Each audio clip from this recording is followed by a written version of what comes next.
बोलती पुस्तके. ज्यांना वाचनाचा नाद त्यांना बोलती पुस्तके घाली साद. आमचं चॅनल सबस्क्राईब करा आणि सबस्क्राईब करायला इतरांनाही सांगा. नमस्कार श्रोते मित्र हो. बोलती पुस्तके सादर करत आहे ज्येष्ठ साहित्यिक चंद्रकुमार नलगे सर लिखित कादंबरी देवाची साक्ष. प्रकरण 17. भिनी भिनी ऊन, कडाक्याचं वरून खालून सगळीकडून उसळणारी आग, चमचमणारा लांबच्या लांब जाणारा काळा रस्ता, इकडं तिकडं नजर न पोचणारी, दृष्टीच्या टप्प्यावर एखादी मोटार दिसे ती एवढी घुंगरुटासारखी. एकटीच मोटार जर त्या रस्त्यावर असली तर कशी भकास दिसे. पहाटेपासून सूर्य माथ्यावर येईपर्यंत नुसती वर्दळ. ट्रकांची तर रीग लागलेली. वाहणारा रस्ता तळपत्या उन्हात बंद पडलाय की उदास वाटतं. अर्ध्या रस्त्यावर ओतलेली खडी, शिंपलेलं वाफारणारं डांबर, उकळणारं डांबराचं पिंप, सारंच अंगाला भाजून काढणारं, चटके देणारं. उकळलेलं झारीतलं डांबर रस्त्यावर ओतताना तर पहिल्यांदा पायातही काही नसायचं. तसंच अनवाने डांबर केव्हा पायावर पडेल भाजेल सांगता नाही यायचं. पायावर डांबर पडलं, पाय पळून निघाला तेव्हा रस्त्यावरच्या एकेरी वाहतुकीला इशारे देण्याचे काम मालकानं दिलं. तांबडं फडकं हलवत उन्हात तळपत राहायचं. पडदे लावून जाणाऱ्या मोटारीतल्या माणसांचा हेवा वाटायचा. ट्रकांची जाडजूड धुळं बघून जीव दडपायचा. कधी सहाऱ्याची चीड यायची. गाडीतली माणसं कुर्र्यानं बघत ऐटीत मिरवत जात. त्यावेळी मन त्यांना उद्देशून बोले, नियतीनं तुमच्या बाजूनं फासे टाकलेत म्हणून, नाहीतर आमच्या जागी रस्त्यावर तुम्ही उभे दिसले असता. उन्हानं कातडी करपायची, जीवाची तलकली व्हायची. पण केव्हा डोंब उसळल्या मनाला एवढंच समाधान की निदान आपल्या इशाऱ्यावर मोटारी थांबतात, धावतात. आत्तापर्यंतचं आयुष्य फसव्या समाधानानं जगत आलो. माळावरनं रस्त्यावर आलो, हातात जळतं डांबर घेऊन उभा राहिलो. दुसऱ्याच्या तोंडाला डांबर फासणारी माणसं पाहिली. डांबरासंग मन जळतंय, पण दुसऱ्याच्या तोंडाला डांबर फासण्याची कल्पनाही डोक्यात येऊ शकली नाही. माणसाचे हजारो नमुने या रस्त्यानं धावताना पाहिले. आतल्या आत कल्लोळ उसळला. आपलं म्हणून कुणीच नव्हतं. या जगाच्या अफाट पसाऱ्यात एकही नजर आपल्यासाठी नव्हती. एकही हात आपला नव्हता. एकदा मात्र उजव्या बाजूनं येणाऱ्या रहदारीला तांबडं फडकं दाखवलं. कर्रकन ट्रक थांबला. त्यातून एक हात बाहेर आला. मला वाटलं तो सहज बाहेर आला असेल. आपला नसेल, आपल्यासाठी नसेल. रस्त्यावरच्या माणसाला सारं जग हात दाखवतं, पण साद घालणारा हात विरळाच. तो हात मात्र साद घालणारा वाटला. चकित नजरेनं पाहिलं. कुणीतरी मलाच बोलावत होतं. मी तिथं गेलो. माझा चेहरा उन्हानं काळा पडलेला, दाढी वाढलेला, केसही मानेपर्यंत वाढत गेलेले, राठ निबर निस्तेज डोळ्याचा, चिंध्या अंगावर लोंबत असलेल्या, डांबराचे डाग पडलेले पाय, काळपट घामट रस्त्यावरचा मी माणूस. मला त्यानं जवळ आल्यावर पाहिलं.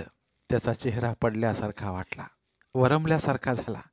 मी विचारलं, काय? त्या आपल्या झकपक पोशाखातल्या माणसानं मला परत निरखत उत्तर दिलं, काही नाही. मला वाटलं आमच्या ओळखीचा चेहरा. त्याच्या मनात गोंधळ उडालेला दिसला.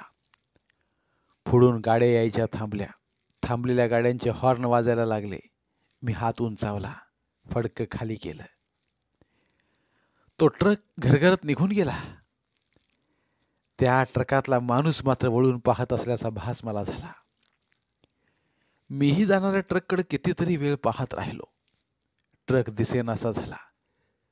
तो चेहरा डोळ्यांसमोर साकारत यायला लागला.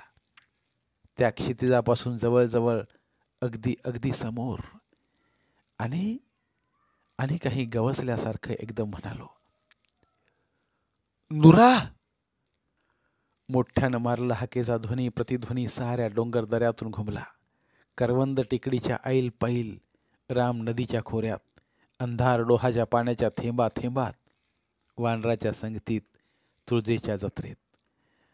तो आवाज चोहोकडून माझ्या अंगावर उलटून येत असल्याचा भासला. नुरा, बाळपणाचा, गोरा, हनुवटवर बारीक सला तीळ असला मोठा, ऐकिवातला, ताडीमाडीचा ठेकेदार, राम नदीच्या खोऱ्यातला नुरा शेठ. हो, नुराच तो. त्यानं ओळखलं. त्याच्या नजरेनं त्याला धोका दिला नाही, पण माझ्या करपलेल्या नजरेनं मला धोका दिला.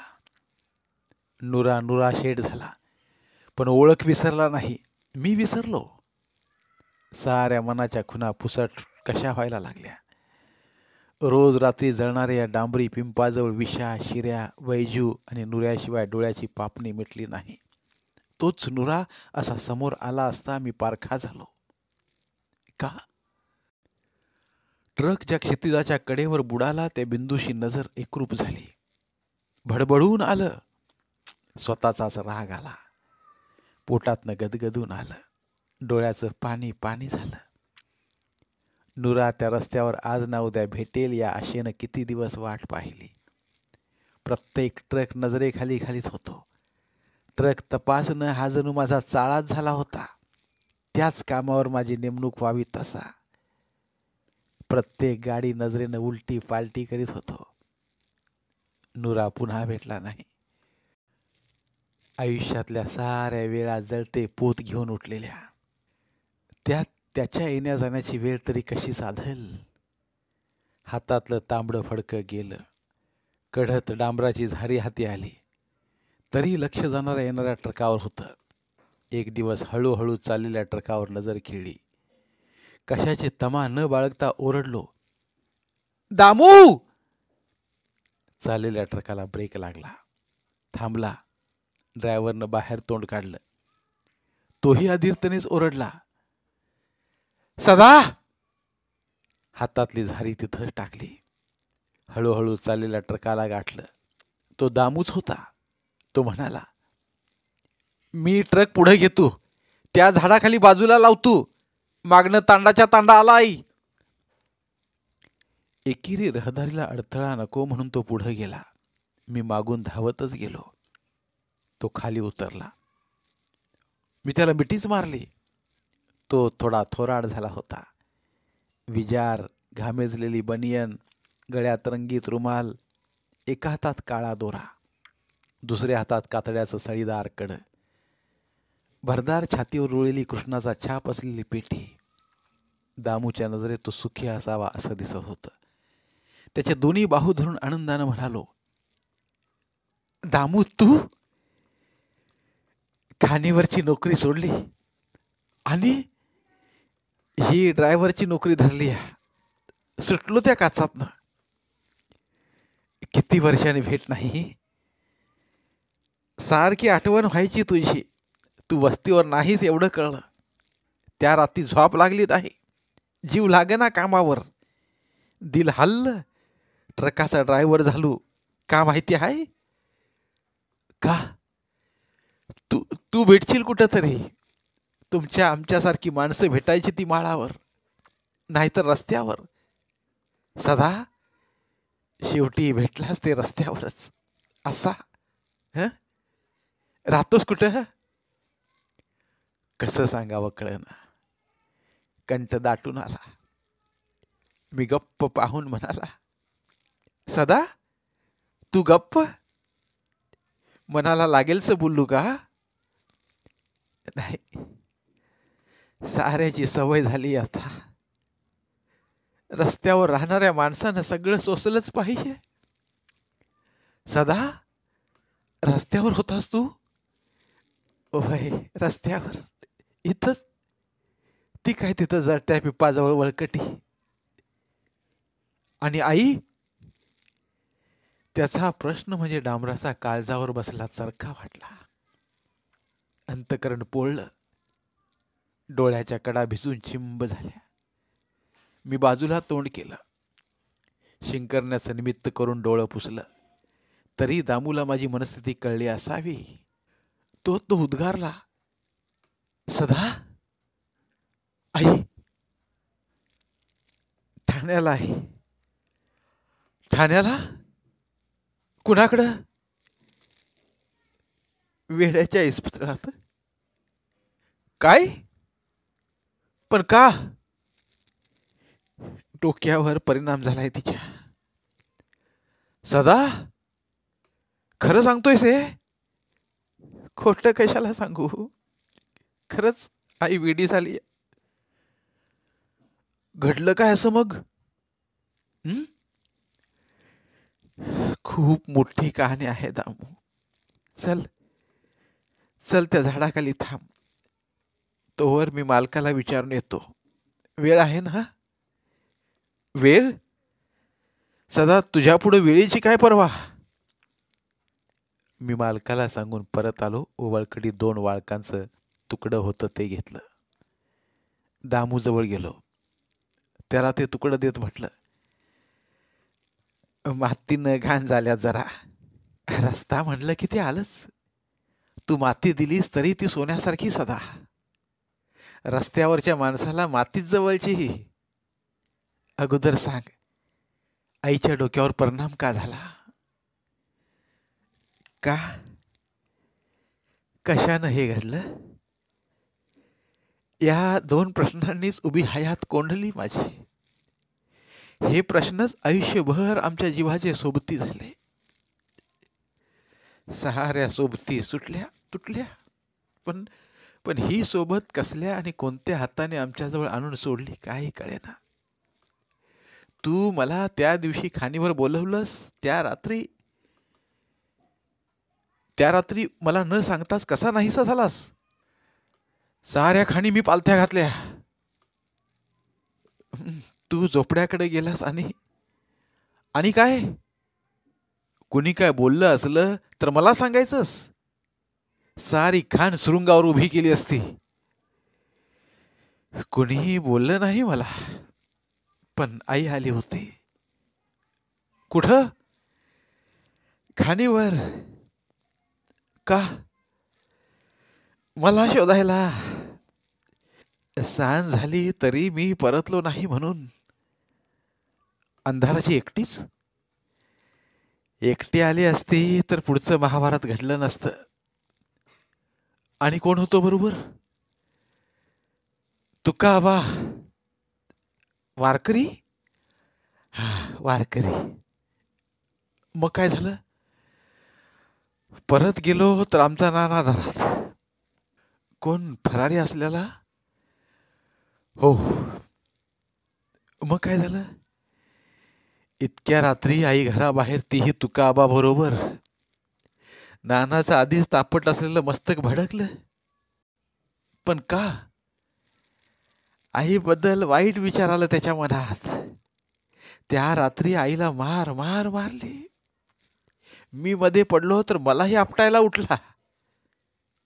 मग असल्या अपरात्रीचं नाना आईला म्हणाला, चल, इथं इथं राहायचं नाही. या वस्तीनं राख रांगोळी केली आमची. आईनं पाय धरलं. घळाघळा रडायला लागली. आता कसल्या वनव्यात फक्त आम्हाला म्हणून माणसात राहू द्या. तरीही ऐकलं नाही नानानं. नाही, आधीच खुनानं डोळ्यात रक्त चढलेलं. कुणाचा खून?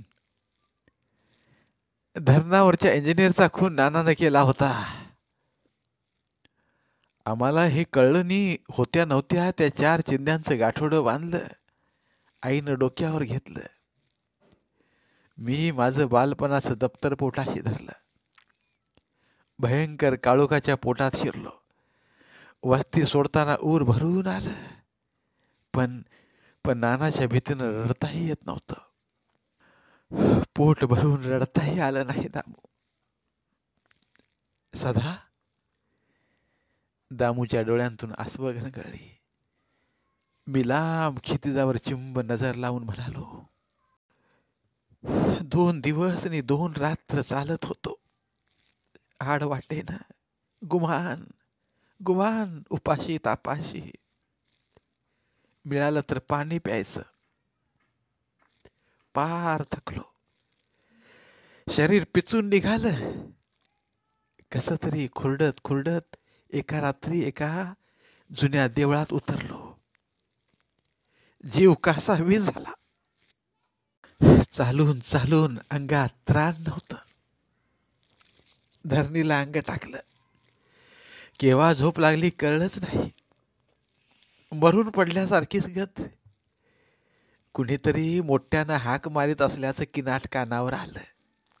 डोळं उघडत नव्हतं. पापण्या कष्टानं उघडल्या. बघतो तर सूर्य पार वर आलेला. एक वयस्क नानापेक्षाही वय झालेला गंध लावलेला माणूस आम्हाला उठवत होता. मी इकडं तिकडं पाहिलं आणि काय कालचा धसकाच बसला. का? नाना कुठंच नव्हता. त्याच रात्री नाना आम्हाला सोडून या जगात कुठं निघून गेला. मग परत केव्हा आला? परत? दामू अजून परत आलेला नाही नाना. काय म्हणतोस? किती दिवस गेले. रात्री संपल्या. वर्षे लुटली.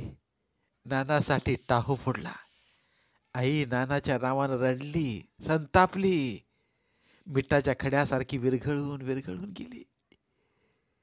प्रभू रामाच्या नशिबात ही वनवासाचं भोग नसतील एवढं एवढं भोगलं, पण नाना भेटला नाही. मग काय केला सा? काय करायचं? आई आजारी. पहिलं 3-4 दिवस लोकांच्या दारात फाटक्या शर्टाचा ओठा पसरला. मग त्या पहिल्या दिवशी भेटलेल्या माणसाला दया आली. त्यानं आपल्या शेतात मला काम दिलं, आधार दिला. आम्हा माय लेकरांना आपल्या घरात जागा दिली. नशिबाचे फेरे तरी कसे असतात ना दामू? फेरे कसले? काय सांगू दामू, लाज वाटतं सांगायला, लाज वाटते. त्या माणसाच्या शेतातलं काम मी पडू दिलं नाही. आई आजारी, त्यानं औषध पाणी केलं. देवभोळा माणूस, घरच्यासारखी माया केली. मुलासारखं मला सांभाळलं. आईला बरं वाटलं. ती घरातलं काम करू लागली. साऱ्यांचाच एकमेकावर जीव लागला. आमचं कुणी होतं मागचं हेही विसरून गेलो आम्ही. त्या घराशी एकरूप झालो. मागची आठवणशी नकोशी वाटते. इतकं मनात मन गुंतलं. मी त्या देवभोळ्या माणसाला काका म्हणू लागलो. आम्ही एकमेकांना आधार झालो. कधीच तुझा भाव दिसला नाही. पण इथंच मन पातळ झालं. म्हणजे अघटित होतं पण घडलं. आई काकाशी एकरूप झाली. त्या घरची मालकीन झाली. तुला काही नाही वाटलं? वाटलं, खूप वाटलं. पण सार भोगलेल्या मनाला आता भक्कम आधार हवा होता. आपलं म्हणणारं माणूस हवं होतं. पण काकाची बायको, ती मरून बरीच वर्ष झाली होती. त्यांच्याही संसाराची आबाळ झाली होती. 2 लहान मुलगी, एक माझ्यापेक्षा लहान पण कळती मुलगी घरात होती. त्यांनाही वात्सल्याचे शब्द हवे होते. बायको गेल्यानंतर रिकाम्या झालेल्या घरातल्या स्त्रीच्या वावराला काकाचं मन आसुसलं होतं. मुलासाठी, मुलांच्या भावना जपण्यासाठी. खरं तर हे घडलं ते साऱ्यांनाच हवंसं होतं. दामू, माया म्हणजे काय ते पहिल्यांदा तिथं कळलं. माझं मन पाघळलं, भरून पावलं. त्या घरालाही शोभा आली. काकांची मुलं माझी भावंड झाली. त्यांच्या चेहऱ्यावर समाधान फुलू लागलं. काकांचं, आमचं, माझं घर कसं सुखाचं वाटलं. काकासारखा निष्पाप, भोळा, सज्जन माणूस या जगात असतो याचा विश्वास वाटना. पण काका तसा नव्हता. देव माणूस. आईच्या हातानं त्या घरातले देव मांडले जाऊ लागले, पूजले जाऊ लागले. आमच्या ज्या गाठोड्यातले देव काकांनीच आपल्या हाताने आपल्या देव्हाऱ्यात देवाच्या पंक्तीत बसवले. पण त्या देवांनाही नाही आमचं सुख पाहवलं. म्हणजे आई एकदा सायंकाळी देवळात देवाच्या दर्शनासाठी म्हणून गेली होती. ती परत आली, ती धावतच आली. ती बेशुद्ध पडली. ती शुद्धीवर आली तेव्हा खऱ्या अर्थानं तिची शुद्ध गेली होती. डोक्यावर परिणाम झाला होता तिच्या. खुळ्यासारखी चिंध्या फाडू लागली. मुलांना मारझोड करू लागली. काकाच्या अंगावर धावे. देवारातले देव गोळा करी, पाण्यात बुडवी. कुणी काही तिला ओळखत नसे. हसायला लागली की खूप मोठ्यानं, पण पण भेसूर हसे. रडायला लागली की गळा काढून रडे. मी फार गांगरून गेलो. आमच्यामुळे काकाच्या घराचा खेळ झाला होता. कदाचित आम्हाला तो रस्त्यावर फेकील असं वाटे. पण मग तो माणूस कसला. त्यानं खूप उपचार केले. जमीन गहाण टाकून औषध पाणी केलं. स्वतःचा जीव आवळला. शेवटी नाईलाजानं वेडेच्या इस्पितळात आम्ही पाठवून आलो. पण दामू, आईला इस्पितळात सोडून येताना मी पोरका झालो. म्हणून मी दुःख करायला हवं होतं. पण माझ्यापेक्षा काकाच हमसून रडू लागला. एखादं पोर आईला सोडून दूर निघावं तसा रडत होता. मीच माझं दुःख विसरलो. काकाला लहान मुलाला समजवावं तसं समजावण्याची पाळी माझ्यावर आली. जगात असेही माणसं असतात. सारं विलक्षणच. मग आईच्या वेडाला काय उतार झाला का? नाही. एवढी वर्ष झाली आम्ही साऱ्याने तिची आशा सोडली. काका वारंवार जाऊन बघून येतो म्हणतात. म्हणजे तू काकाला भेटत नाहीस? फारसं नाही. मग तू त्या घराला सोडून का आलास? एकेकाच्या वाट्याला किती विचित्र जगणं येतं. काय झालं? काकाची मुलगी कारण झाली. ते कशी? हक्कालं तिनं? हक्कलं नसतं तर दुःख नव्हतं.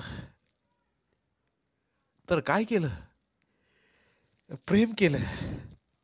प्रेम? कुणावर? माझ्यावर. काय म्हणालास? खरं तेच म्हणालो. हे घडलं कसं? तुम्ही तर नात्यानं भावंड. तोच तर उलटा भोग आला वाट्याला. आम्ही सगळेच एकमेकावर जीव लावून वागत होतो. मोकळेपणानं हसे खेळे. माझ्या मनात कुशी लहानपणी सोडून गेली. पण हिच्या रूपानं मिळाली मला. मी लढीवाळपणे वागे. पण ती वयात येऊ लागली होती. काही कळते पण आलं होतं. तारुण्याच्या चाहुलीनं तिच्या मायेचं रूपांतर प्रेमात झालं. त्या भावनेनं ती पाहू लागली. मळ्यात येऊन माझ्या अंगाशी खेळे. पण तिच्या प्रत्येक हालचालीत वेगळं आकर्षण होतं. मला जाणवायला लागलं तसं मी तिला टाळू लागलो. तिचा तर माझ्यासाठी जीव कासावीस होई. आपलं नातं तिला सांगून पाहिलं. पण तिच्या उफाळ्याच्या मनाला ते पटत नव्हतं, रुचत नव्हतं. तिला फक्त माझ्यातला पुरुष हवा होता. त्याचं तिला वाढतं आकर्षण होतं. मला वाटलं हे जगा लोकाच्या नजरेस पडलं तर, काकाच्या ध्यानात आलं तर. मी मनोमन निश्चय केला. पण एकच घरात कुणीच नसताना तिचं मन तिला आवरलं नाही आणि देवाऱ्यासमोरच तिनं मला मिठी मारली. देवारातले आमचे देव पाहत होते. काकाचे देव पाहत होते. शिवाय वैजून दिल्ला पोपट त्या देवाऱ्यात वर झुलत होता. ते सारे माझ्याकडे धारदार नजरेने पाहतायत असं वाटलं. बळ करून तिची मिठी सोडवली. देवाच्या साक्षीनं निश्चय केला.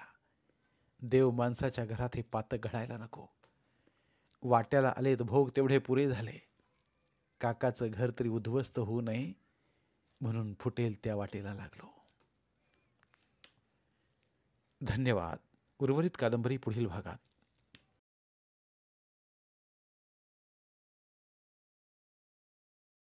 धन्यवाद.